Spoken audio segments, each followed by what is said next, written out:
Andhra Pradesh PCC chief Sharmila రాజకీయం ఎవరికీ అంతు చిక్కడం లేదు. వైసీపీకి దూరమై తెలంగాణలో పార్టీ పెట్టుకున్న ఆమె అక్కడ విఫలం కావడంతో అనూహ్యంగా కాంగ్రెస్లో చేరి ఏపీ బాధ్యతలు తీసుకున్నారు. అయితే ఏపీ కాంగ్రెస్ సారథిగా సొంత అన్నపైనే పోరాడుతున్నారు. సొంత కుటుంబ సభ్యునిపైనే పోటీకి సిద్ధమయ్యారు. జగన్ బలంగా నమ్మి నిలబెట్టిన అవినాష్ రెడ్డిని ఓడిస్తా అని శపథం చేసి కడపలోనే జగన్పై అవినాష్ రెడ్డిపై తీవ్ర విమర్శలు చేస్తున్నారు. అయితే ప్రజల నుంచి షర్మిలకు నిలదీతలే ఎదురవుతున్నాయి. ఇలాంటి సమయంలో సడన్గా ప్రచారం ఆపి షర్మిల బెంగళూరు వెళ్లడం, అక్కడ కర్ణాటక డిప్యూటీ సీఎం డీకే శివకుమార్ని కలవడం ప్రాధాన్యత సంతరించుకుంది. ఏపీలో కాంగ్రెస్ పార్టీ ప్రచారంలో పాల్గొనాల్సిందిగా కర్ణాటకలోని ఆ పార్టీ సీనియర్ నాయకులను షర్మిల కోరినట్లుగా కాంగ్రెస్ శ్రేణులు చెబుతున్నాయి. డీకే శివకుమార్ కూడా తాను ఏపీ తెలంగాణలో కాంగ్రెస్ పార్టీ ప్రచారంలో పాల్గొన్నట్లుగా చెప్పారు. ఆంధ్రప్రదేశ్ కాంగ్రెస్ అధ్యక్షురాలు వైఎస్ షర్మిలతో భేటీ సందర్భంగా జాతీయ అంశాలతో పాటు 2 రాష్ట్రాలకు సంబంధించిన అంశాలపై చర్చించడం జరిగిందని డీకే శివకుమార్ పేర్కొన్నారు. ఇప్పటికే ఏపీలోని 5 లోక్సభ, 114 అసెంబ్లీ నియోజకవర్గాలకు కాంగ్రెస్ పార్టీ అభ్యర్థులను ప్రకటిస్తూ తొలి జాబితాను విడుదల చేసింది. తాజాగా 6 లోక్సభ, 12 అసెంబ్లీ స్థానాలకు 2వ జాబితాలో అభ్యర్థులను ప్రకటించింది. ఈ నేపథ్యంలోనే షర్మిల శివకుమార్తో భేటీ అయ్యిందని కాంగ్రెస్ శ్రేణులు అంటున్నాయి. అయితే దీని వెనుక ఇతర రాజకీయ కారణాలు ఉన్నట్లు ప్రచారం సాగుతుంది. ఎందుకంటే వైఎస్ షర్మిలకు సొంత జిల్లాల్లో జనం నుంచి వ్యతిరేక స్పందన అర్థమవుతుంది. వైసీపీ నేతగా ఉన్నప్పుడు ఆదరించిన వారే ఇప్పుడు చేదరిస్తున్నారు. దీనితో ఇప్పటికే అక్కడ ప్రజల నాడి షర్మిలకి తెలిసిపోయినట్లుంది అనే టాక్ వినిపిస్తుంది. షర్మిల కడప నుంచి పోటీ చేయడమే పెద్ద రాజకీయ సాహసమని చెప్పవచ్చు.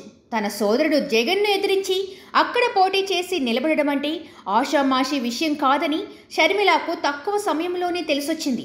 తన అన్నని కాదని కడప జిల్లాలో ప్రస్తుతమున్న పరిస్థితుల్లో నెగ్గుకు రాలేనన్న సత్యం కూడా షర్మిలకు బోధపడినట్లుంది. అందుకు ఆమె రోడ్ షోలలో వస్తున్న స్పందనే కారణం.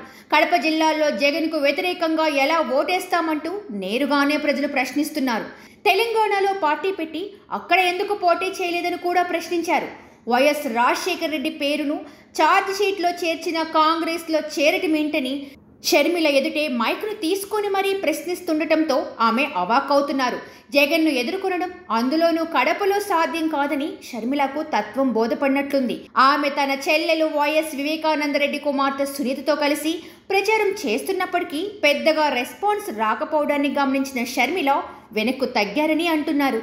ఒకవైపు న్యాయస్థానంలో విచారణ జరుగుతుంటే షర్మిల అవినాష్ రెడ్డి హంతకుడంటూ వ్యాఖ్యలు చేస్తున్నారు. దీన్ని వైఎస్ అభిమానులు జీర్ణించుకోలేకపోతున్నారు.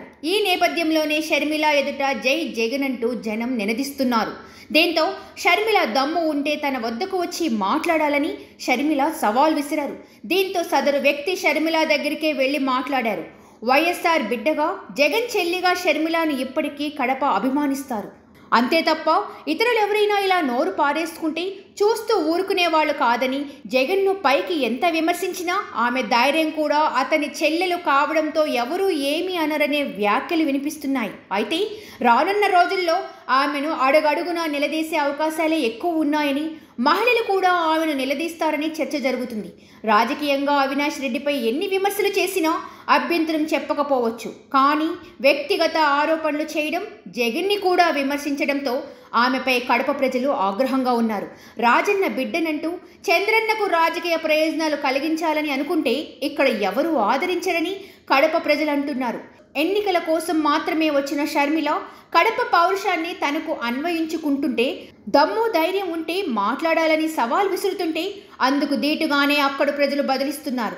దీంతో కడపలో నెగ్గటం, అటు నుంచి కనీస స్థాయి ఓట్లు కూడా పడమని వాస్తవం అర్థమైనట్టుందని అంటున్నారు.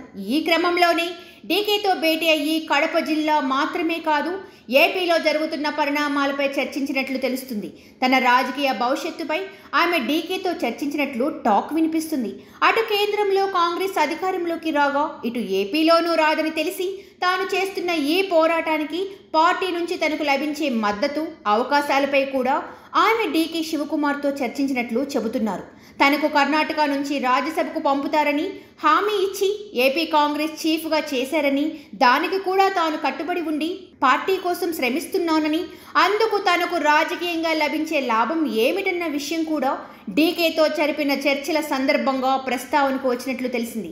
ఏపీలో కాంగ్రెస్ను నిలబెట్టే ప్రయత్నం ఫలించదని కూడా తెలిసిందని, సొంత జిల్లా కడపలోనే ఇలా ఉంటే రాష్ట్రం మొత్తం మీద ప్రజలు కాంగ్రెస్ పార్టీని ఏ మేరకు ఆదరిస్తారన్నది ఆమెకు అర్థమయ్యిందని, అందుకే తన రాజకీయ భవిష్యత్తు గురించి చర్చించడానికి బెంగళూరుకు వెళ్లి డీకేతో సమావేశమయ్యారంటున్నారు. మరి షర్మిలమ్మకు ఆలస్యంగా విషయం అర్థమైందా? కాంగ్రెస్ అధినాయకత్వం ఆదరిస్తుంది అన్నది మాత్రం తెలియాల్సి ఉంది. కాంగ్రెస్ అధినాయకత్వం ఏపీపై ఫోకస్ పెట్టకుండా షర్మిలాని లైట్ తీసుకుంటే ఆమె కూడా సైడ్ అవుతారా అనే చర్చలు సర్వత్రా సాగుతున్నాయి.